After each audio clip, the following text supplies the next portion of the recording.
I recently posted a video titled Tracking Mac, where I went over Mac's performance against the Eagles, and in that video I made a note about Mac's arm strength and velocity, which encouraged someone to comment about his arm strength and how one could see this in a game tape. So here we are. But before we get started, I'm going to say that personally, I don't see Mac having a quote dead arm, or someone who has anthropometric limitations, or just a complete lack of athleticism. I see some extremely glaring issues in Mac's throwing technique that limited his ability to produce enough force to yield the velocities we see in elite quarterbacks. Another thing I must point out is that I have already covered Mac's arm strength in a previous video, where I provided a brief overview of Mac and some of his downside risks. Then, in that video, we looked at some of the tapes of former greats including Brett Favre, Marino, Bradshaw, and of course Brady, to show how they produced power that gave them some of the strongest arms in NFL history. After that, we looked at Mac's tape, and I pointed out some of the key issues that limit his ability to deliver high-end velocity. Finally, I discussed how Mac could fix these issues and how it could impact his playing performance.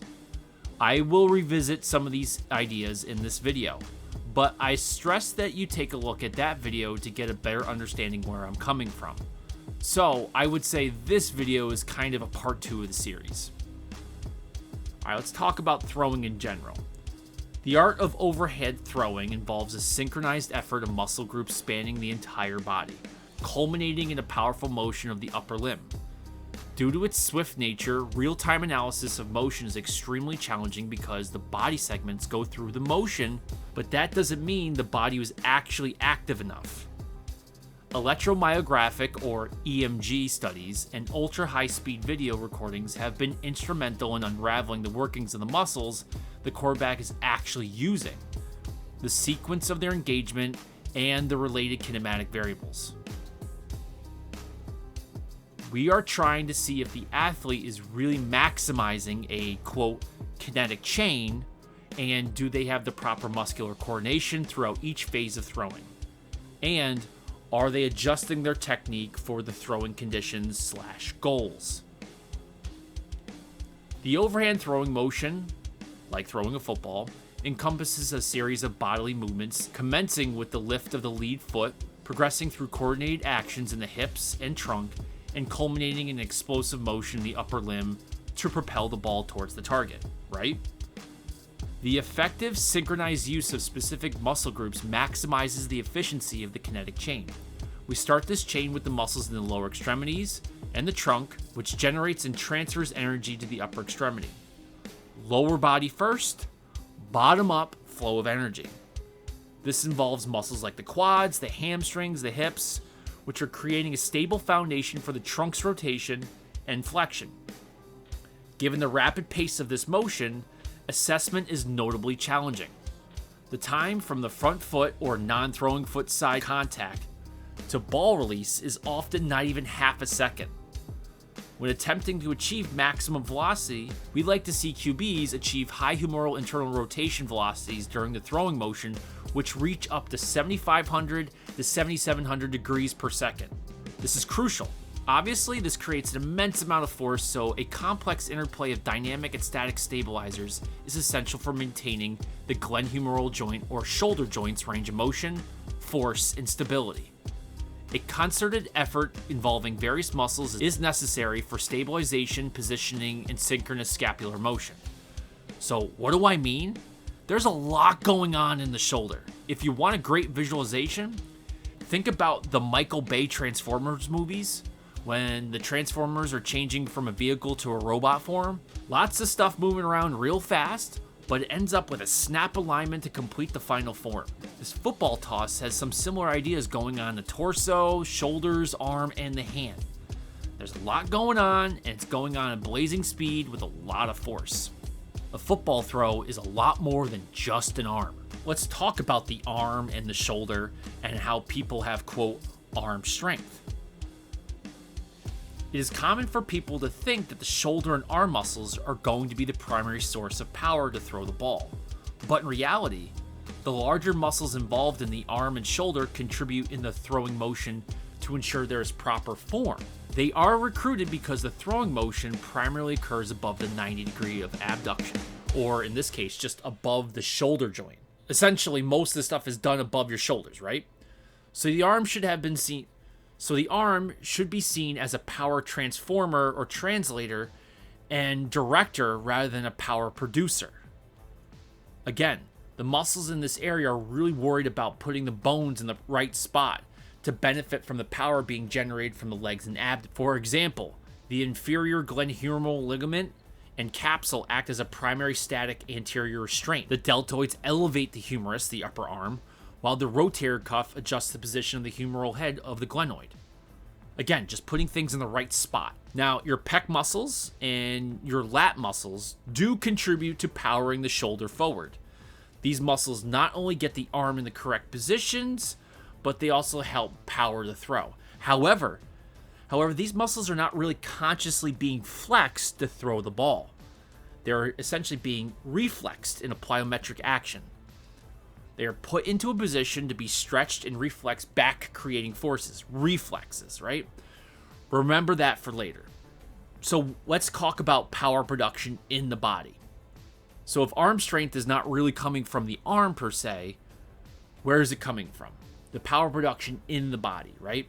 Breaking down the gross motor skill movements involved in overhand movement, like throwing a football, we recognize distinct phases of the movements. There's the preparatory, there's the force development, skill execution, and then the follow-through.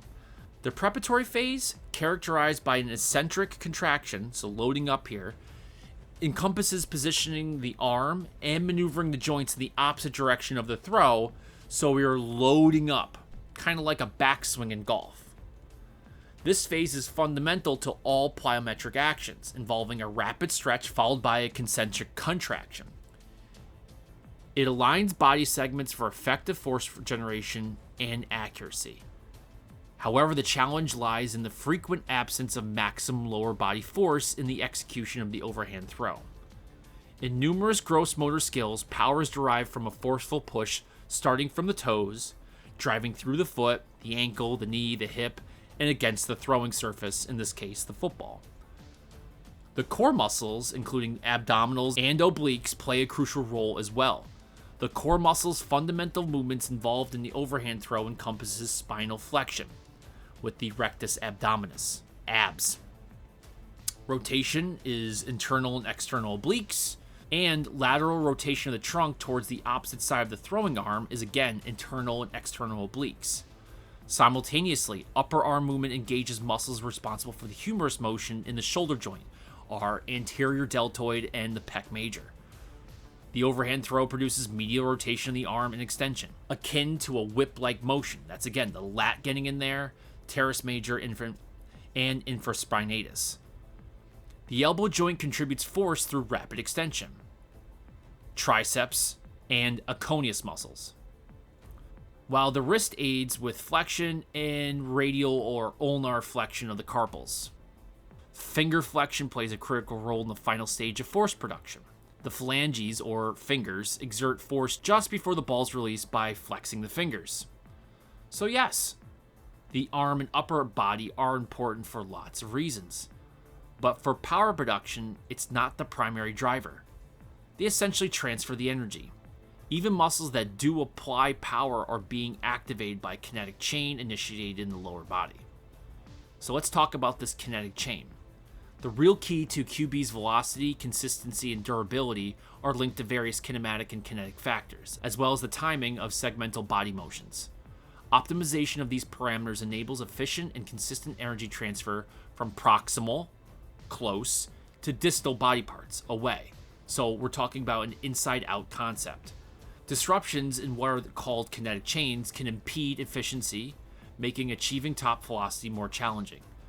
So sequencing of muscles and joints is key. That makes sense, right? A chain of movements creates peak power, not random firing of muscles involved in the movement. You need a flow, or kind of like a domino effect. Boom, boom, boom, boom, boom, boom, boom, in the right order to produce peak power. So how do we produce power with these kinetic chains? with the lower body. The majority of ground reaction force production required for optimal quarterback throwing motion comes from the rear leg, and the magnitudes may reach up to 3 times of body weight forces. So, quarterbacks really need to have a strong Achilles tendon to really drive off. Oh, too soon? Anyway, moreover, ground reaction forces may be enhanced with greater number of drop steps, which may ultimately increase the throwing distance. Got a lack of steps? Well, that is an issue, because leg contribution is important for more power. Drive harder off the back leg and take more steps. You'll create more ground reactive forces, which should increase velocity. Now, you might be asking, how does our ability to produce ground forces translate to velocity? Well, we need to talk about energy transfer between the body planes. Mastering the art of throwing is more intricate than it may seem at first glance. While anyone can casually grab a ball and fling it in a general direction, achieving true impact requires a grasp of the complexities of the motion. It might come as a surprise that a seemingly straightforward action like throwing a ball entails a highly complex coordination across multiple planes of motion. To excel in throwing a football, proficiency in all 3 planes is imperative: the frontal plane, the sagittal plane, and the transverse plane. Each of these cardinal planes serves as a distinct purpose and contributes significantly to the overall efficacy of the throw. The frontal plane holds significance in throwing it as it facilitates the transfer of energy from your lower body to your upper body. By moving within the frontal plane, you amplify the potential power and momentum into your throw. Movements in the sagittal plane involve swaying from side to side. This plane is pivotal in throwing as it enables the transfer of energy from one side of your body to the other. Engaging the sagittal plane results in more balanced throw and a stronger block. The transverse plane are rotational in nature, encompassing internal and external rotation, pronation, and supination. They are the primary force behind converting potential energy into kinetic energy during the throw. This plane is pivotal in throwing as it empowers you to rotate your body and generate additional power. Engaging the transverse plane allows you to impart more spin on the ball, or a spiral as well.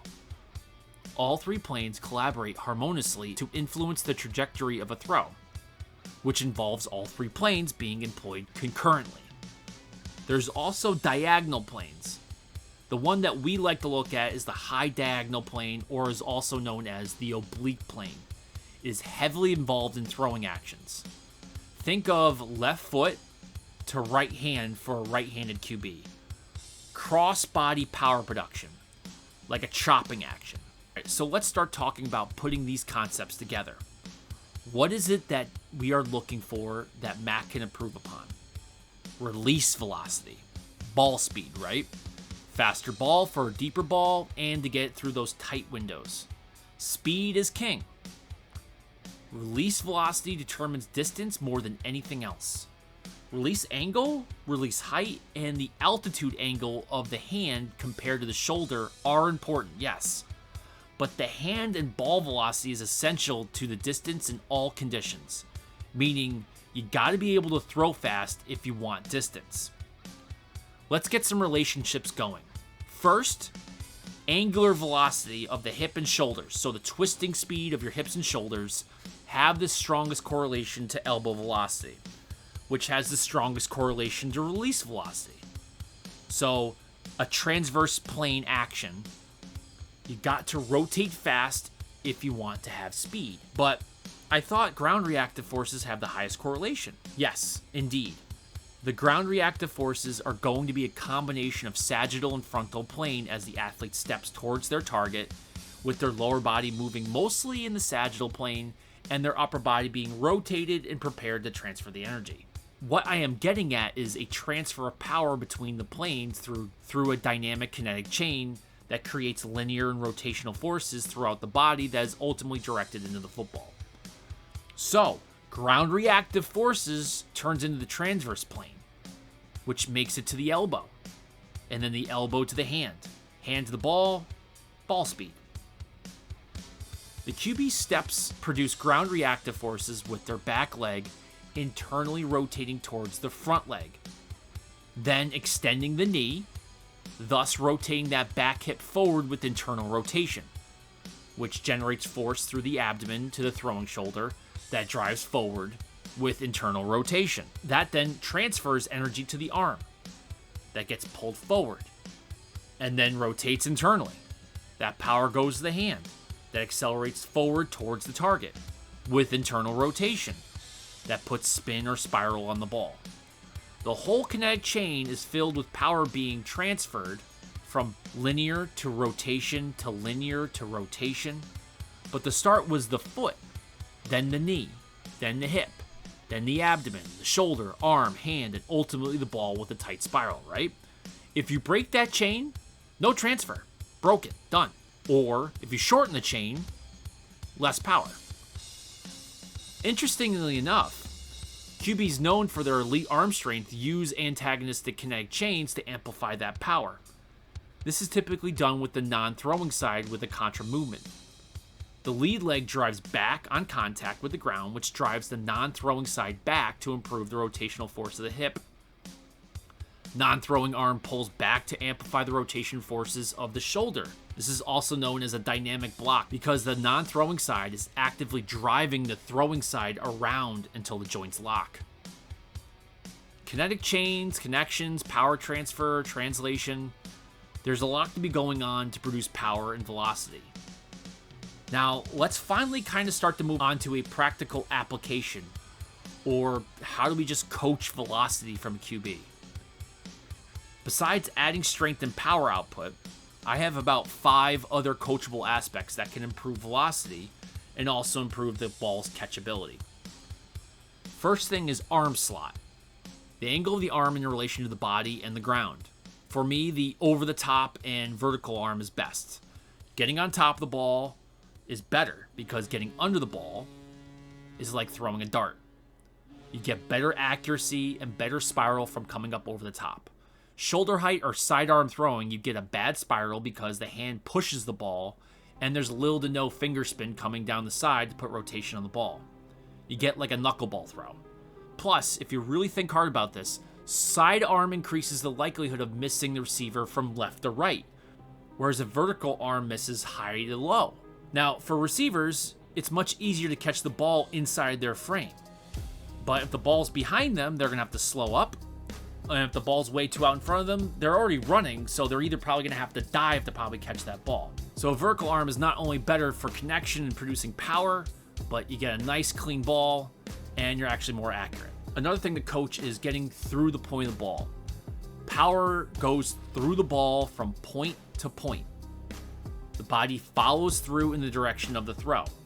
If you're not seeing a quarterback follow through and chase the ball, not just with the arm, but the body's chasing the ball, you're not getting all the power into it, and it's not going through the point of the ball.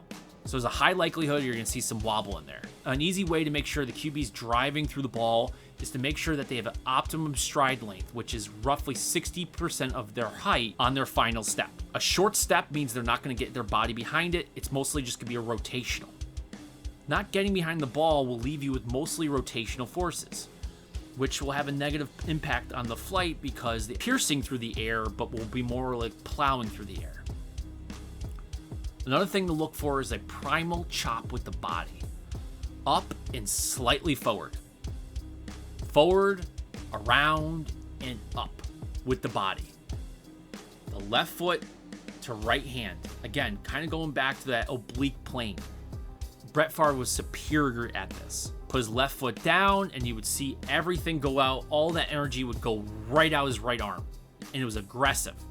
Again, primal chop with the body.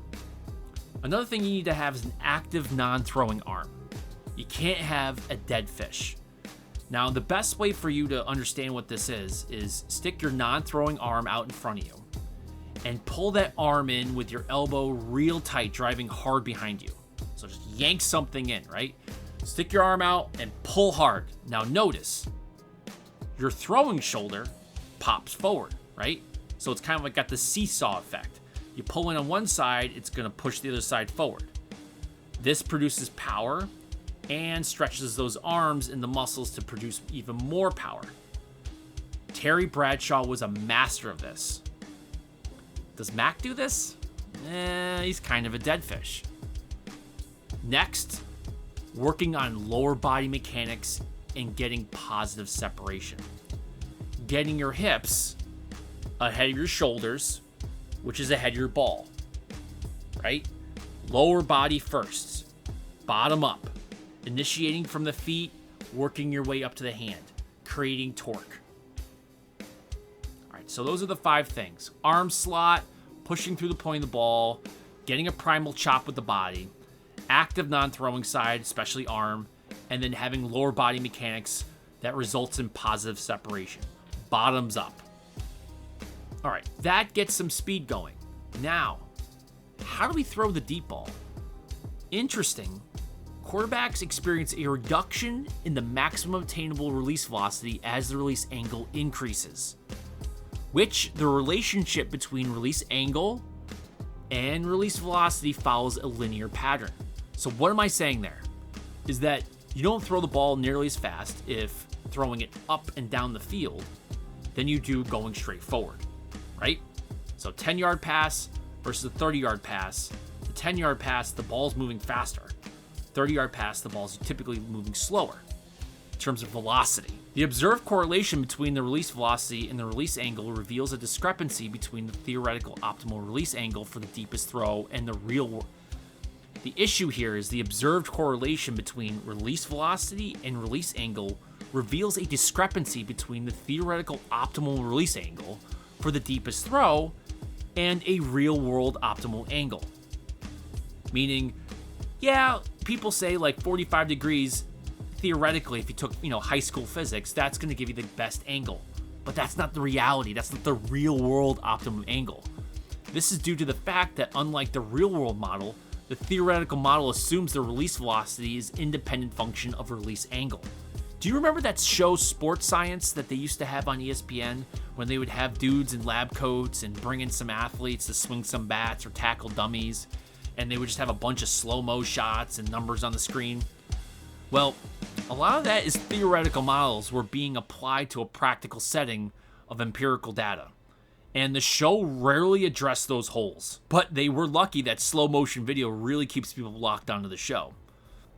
Well, discussing a deep ball on that show would be very interesting because there's a lack of concordance between the results obtained from real world and theoretical models for throwing a football. The big problem comes from people trying to apply theory to real life because the optimal release angle has to do with the athlete's ability to produce power to sustain the spiral, but also have a clean release that doesn't pull on the ball at the moment of release at the high point. Typically, the trick here is to think of a football as an artillery shell, which honestly is the closest thing to a football. Other sports balls are, a ball, and they have spin. That involves the Magnus effect. A football rotates like an artillery shell. So a cannon works well here. Anyway, when soldiers want to change the distance of a shell's impact, they change the angle, right?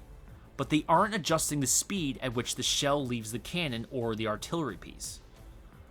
Nothing else is being changed. The barrel is being elevated or depressed.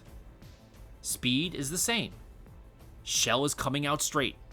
No lofting or lifting the shell at the last second. The shell comes out straight with horizontal forces pushing it out. So a QB needs to employ this idea into their throw by changing angles of their release, but the pressure still needs to come from the hand putting pressure from behind the ball and lifting the ball up.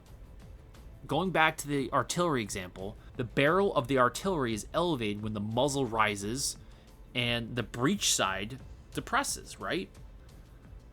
The whole unit moves to keep a straight shot. It's just angled up. They don't curve the barrel up.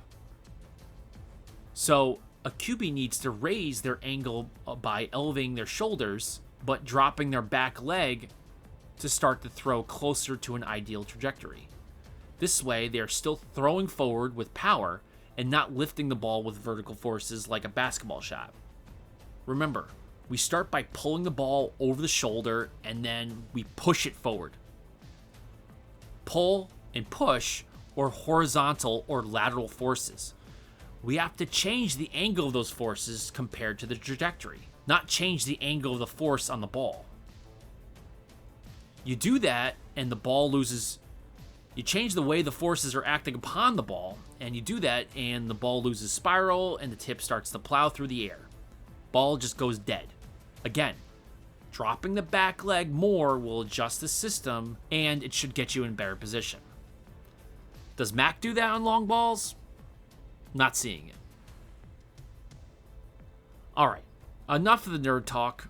Let's take a look at some of Mac's tape and why I have problems with his mechanics. All right, so while we're looking at this tape, let's just go over some things that we want to be looking for. Ground reactive forces, right? We're looking for power being put in the ground. Twitchy feet. Step back towards the target, drive towards the target off the back foot. Non-throwing side plants, drives back. Throwing side jams forward. We're not simply just placing our feet and slinging. So active feet, popping in the ground. Arm slot. The angle of the arm in relation to the body and the ground, for me, over the top, again, is vertical is better. Through the point of the ball, is there a follow through? Is he taking a nice big step? Is he driving into it? Again, think artillery shell here. We're looking for that primal chop in the body. Up and slightly forward. Forward, around, and up. Chop, aggressive. Again, think Brett Favre. Following through, aggressive, selling out. Active, non-throwing arm. Is it a dead fish? Is he pulling back hard? Is he jamming it back? Is it active on that left side? Lower body mechanics. Positive separation. Again, feet to hips. Hips to shoulders. Initiating from the feet to the hand. Is he creating torque? And on deep balls, again, think of the artillery example. Is he dropping that back leg to adjust the angle? The couple notes I have from the game is that Mac tends to stop his lower body and his upper body gets ahead. So he's getting negative separation. That and his feet looks like he's got flippers on. All right, looking at some Mac Jones tape against the Eagles. These are all completions, so we're going to stay a little positive, but also pointing out, obviously, how these throws could be better, at least some of them. But I also want to give some praise to Mac on some of these short completions. This one doesn't look too bad. Slowing it down. Truncated. But that's okay. He saw it and he just made the move. That's fine. Short pass. Not much to get into that one.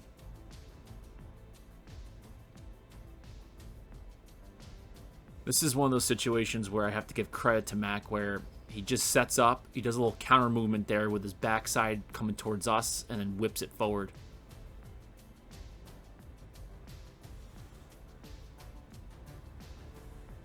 Oh, this is one we need to talk about. All right, so Zeke's coming in motion, and he's going to go right back out. Here's the screen set up, right? Mac needs to get that left foot back more. He needs to open up his hip. Could put a lot more zip on the ball, because essentially he's throwing more towards like the 40-yard line with his body, but his arm's coming across. See how it's coming across like that? He needs to work on his footwork. So that left foot, see how it's pointing towards? It's like a 45-degree angle. But there's Zeke. Zeke's over here. He's trying to throw. But his hips are also in the same direction. So he's throwing, his power's going one way, and he's throwing the ball the other. If he simply just moves that left foot back a little bit more, he'd have a lot more power production and a cleaner release. Now, yes, he made the play, but I think, you know, Zeke wouldn't mind getting the ball a little bit earlier in this situation, right? With a little more zip. Another one where you just need to get your body behind it. See how he's fading away on that?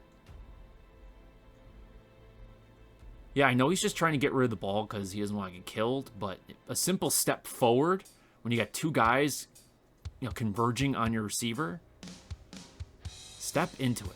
Drive towards the target, push off your back foot, get a primal chop, and follow through the point of the ball. All those are basically saying, get into the throw. Get your feet moving. But no, look. Fades away.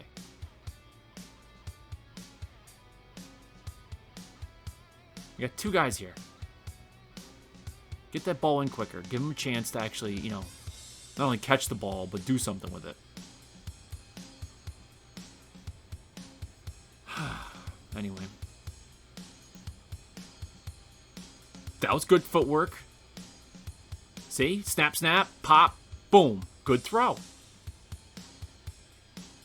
So when he gets his feet moving, he gets some reactive feet. See how he moves himself around? That energy travels up into the body. His hip gets into it. Gets a nice little snap. He does a great counter movement. So he loads his shoulder back, and then that just naturally with his trunk snaps him forward, which is great with these little truncated movements. Nice little quick releases. It's improvement from last year, I can tell you that.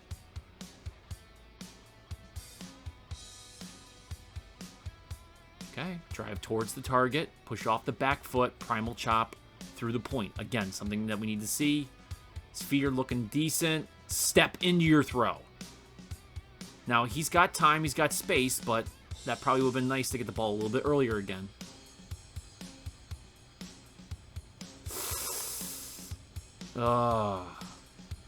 So this is when this is one of the situations where he stops moving his lower body, and most of his energy is basically again thrown towards the sideline, but then he's going to come across his body to throw it.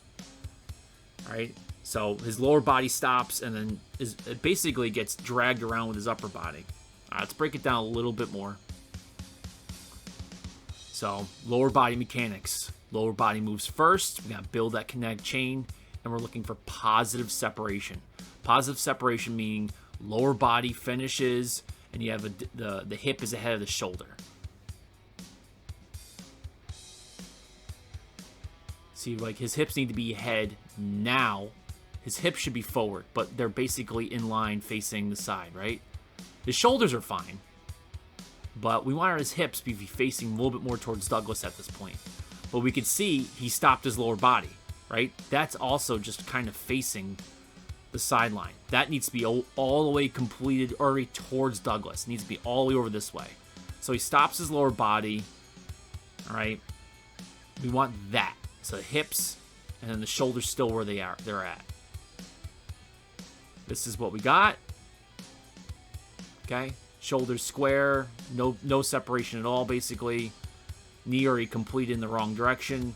We need the knee completed in the right direction. Hips almost there. Shoulders behind that. That's the positive separation. The hips are ahead of the shoulders. That way you can snap that body around and get that rotational torque towards the throw. Okay. So this is a basic idea of kinetic chains. So you got the foot finishes, then the knee, then the hip, then the shoulder, then the arm, and then you throw the ball. Not getting that right now. We're getting the whole right side. It's just one big movement. This is why I said in my first video, it's just kind of a Gumby movement. Result, lack of power, velocity, cross-body mechanics, and a poor follow-through. And we could see the ball, it's just not as clean as it should have been. Not a horrendous throw, and the right choice. So we got to give him props there. I mean, he got the ball there, and it was the right person to throw to. There's that decision-making. You can see right in the ball right there. It's just a little wobbly. And you just need... See how his right hip, it just gets dragged around by his shoulder. And it's basically because his hip needs to be... He keeps that shoulder back and finishes the hip first. Right now, he's kind of throwing with his shoulder first. It's probably because he's so used to doing this, which is these little truncated movements just to get rid of the ball for, you know, like a little 5-yard dump in the middle of the field. Which I'm okay with. But when it's time to put the gas on, you got to be able to do it. And you got to at least make sure that you're in a good position, that maybe you're not putting a whole bunch of gas on it, but like you're at least squared up. This isn't bad. And that just goes to that upper body, again, kind of truncated movement where he's not really getting his lower body in position, but at least his upper body's getting a nice little whip to it. Same thing there. Nice little touchdown throw to Henry. Takes a step back. Doesn't really do much with the lower body, but just boop. You can see in the ball, just not much going on there, starting to wobble, but got the job done.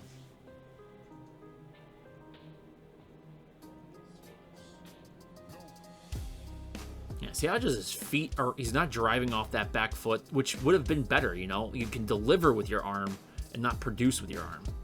Deliver the power. So many of these we can't really make too much about because he just tried getting the ball.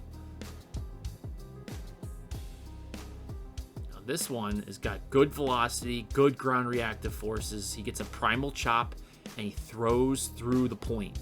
So everything's behind it, right? He's behind the ball, driving through though, right? We can't see what his body's doing, but you can tell that he pushes off his feet. Now watch his feet. He's got some bounce in his step. We're creating ground reactive forces, which is loading up. We're getting that kinetic chain, getting some energy into it. Push off a little bit. Primal chop. There's the idea that everything comes around like a nice solid chopping motion. Pushes the chest forward.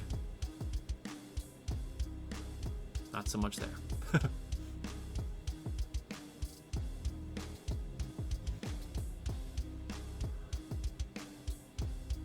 Okay.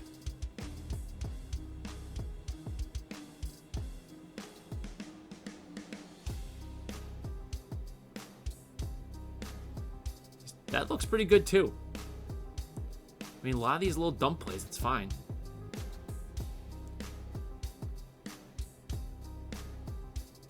Trent Brown leaving early.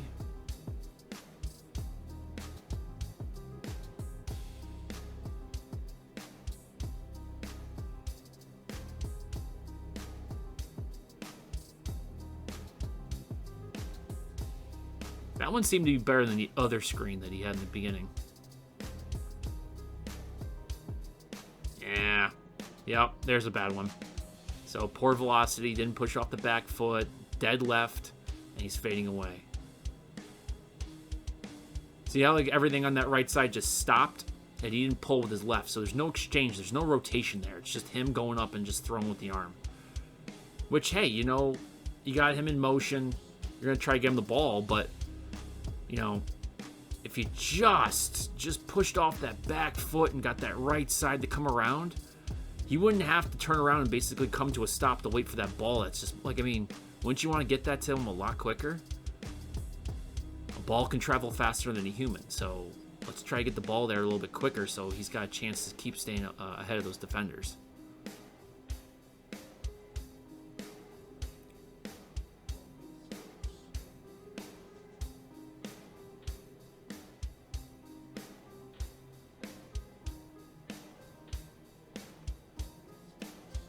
Yep, there's a good, okay. See, he doesn't load and reload. That was a bad throw, but I don't know what he saw that made him do that. But that was all with just his shoulder, throwing his shoulder back to load and then popping it forward. It's kind of like false casting with a when you go fly fishing. Just throw it back, feel that load, and just pop it forward. Okay. Good body action. Terrible release.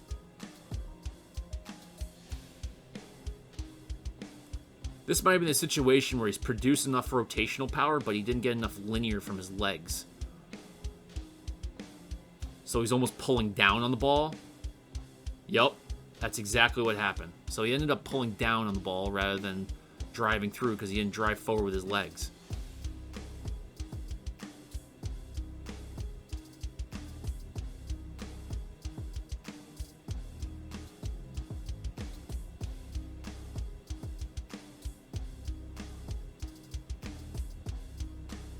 Bad.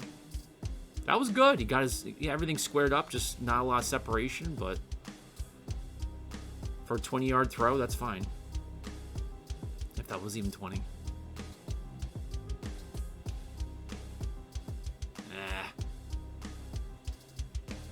Let's take a look at this one. Another one, just no separation. Yep, that's just all arm. And then it was underthrown. Didn't get anything out of his right side. No push off the back leg. No kinetic chain at all. Dead left. That was just all arm. And I think that's the last throw. All right. Okay, so are there any good things? Are there any reasons why it's so bad? Honestly, I'm going to pin most of his issues on lack of time to actually set up and get his feet under him. Mac has to get rid of the ball quick. He's got like 2 seconds or he's done. So, no real wind up here. Mac does it with his natural arm strength, which is actually quite good in my opinion. Now, to make a note about that, while the contribution of the lower body to the proper execution of a football throwing motion is undisputed, there is a considerable amount of force production results from elbow and shoulder joint flexion, especially in a quick release or in a one-step throwing motion. So short, quick, just get rid of it, boom, boom, it's out. You can still produce 70% of the power. The key here is to ensure the quarterback is achieving proper joint alignment and optimal eccentric muscle forces during the cocking phase of the throwing motion can augment the concentric phase or the forward throwing movement of the motion. Therefore, a smaller elbow flexion seen in quick releases might be initiated by biomechanical adjustments necessary to make up for the lack of force production caused by a quarterback's inability to take one or more steps that we see in 3 and 5 steps throwing approaches. You can get a decent velocity with standing still quick releases, which would be employed in close presence of a pass rusher or during execution of a quick draw play. The downside is that it has a negative impact on optimal sequence of the preparatory throwing motions.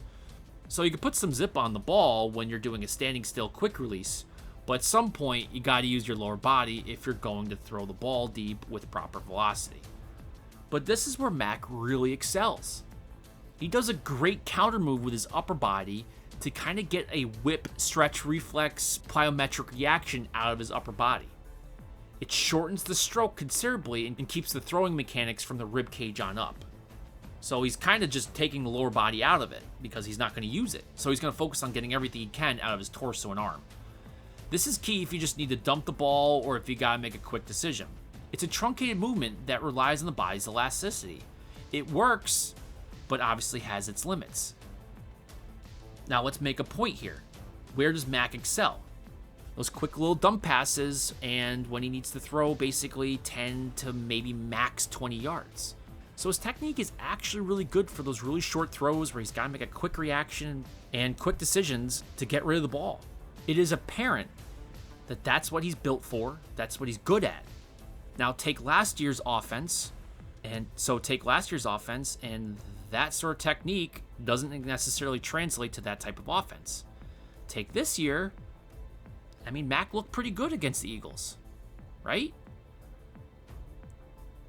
I don't know if you guys want to give a little more credit to Mac, maybe give a little more credit to Bill O'Brien, give a little more credit to Bill Belichick. I don't know, maybe all three, okay? Now, in conclusion, Mac does need work. The easiest one is just getting those feet to be not scuba flippers. Get some ground reactive forces going. Push into the ground. Push off that back foot. Another easy one is to get some power from the non-throwing side. Use your left leg, left arm to pull that side back. That drives the right side forward. Produce power, rotational forces. Also, try to step into the throw. Even if it's just a little quick step, get some force behind it. And just get behind the ball in general. You could still push your chest forward and drive and sell out. It doesn't need to be an arm sling all the time. Now, if he's going to be throwing the ball deep, you gotta drop that back leg a bit more so you're at the proper angle and not just pressing the ball up, killing the spiral, and plowing the ball through the air. You still have to throw through the point of the ball. That doesn't happen when you press it. You still have to be behind the ball. Make sure that arm slot is solid. Shoulder angle and arm angle are in relation. That seems like a long list, I know, but these are all very addressable. I am going to highlight again. I like his ability to produce power with a truncated movement, and he uses a counter movement to produce some elastic power. I gotta give a hats off to him. That's actually pretty good. Not too many guys do that. Does that really only limit him to 20 and under? No. I think Mac actually has some horsepower in that arm to throw it. He just needs to work on the items that I listed to elicit that power and also have the time in the pocket to actually pull it off. Overall, I think Jones has above average accuracy and has great ball placement, and he throws a very catchable ball with consistent touch on it.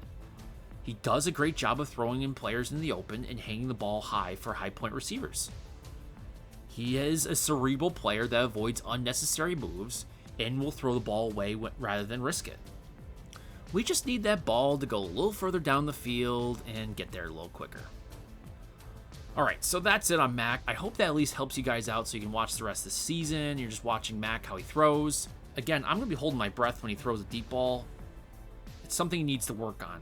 But I am going to have a little bit more respect for his quick passes. It's something that I'm realizing I got to give him credit for it. Anyway, hope you guys enjoyed the video. If you like this content, please like and subscribe. And as always, thanks for watching.